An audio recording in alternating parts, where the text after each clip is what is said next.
যেদিন ময়দানে মুসলমানদের নিয়ে নেমে যাব না, সেদিন এমন সাদা ভাঙা মাছ শুরু করব যে আপনাদের পতাকা বহন। হ্যাঁ, ঠিকই শুনেছেন। ঠিক এই ভাষাতেই সরাসরি রাজ্যের মুখ্যমন্ত্রী শুভেন্দু অধিকারীকে কড়া হুঁশিয়ারি দিয়েছিলেন বিতর্কিত বিধায়ক হুমায়ুন কবির। আর তার ঠিক পরেই কড়া অ্যাকশন মোডে মাননীয় মুখ্যমন্ত্রী শুভেন্দু অধিকারী।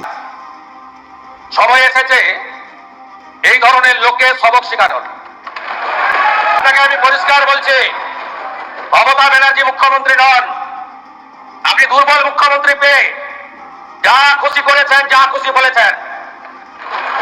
আমি আপনাকে কান খুলে শুনে রাখুন, আপনাকে এইভাবে ধমক হুমকি বেপরোয়া লাগাম ছাড়া কথা বলতে দেব না।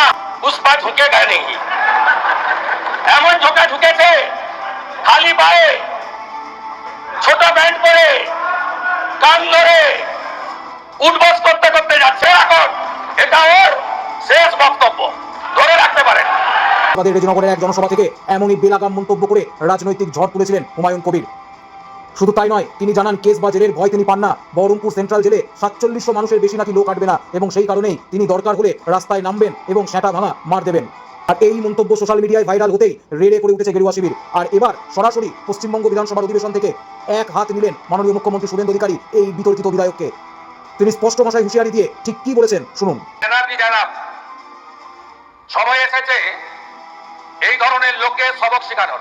আপনি ধরে রাখুন, এটা ওর শেষ বক্তব্য, ধরে রাখতে পারেন। বাংলার রাজনীতিতে এই সেটা ভাঙা মার বনাম মুখ্যমন্ত্রীর চরম হুঁশিয়ারি। কে জিতবে এই দৈরতে? হুমায়ুন কবিরের এই উস্কানিমূলক মন্তব্য করা কি ঠিক? আপনারা দেখছেন সংবাদ বাংলা 247, খবর সব সময় সবার আগে আমরাই দিই।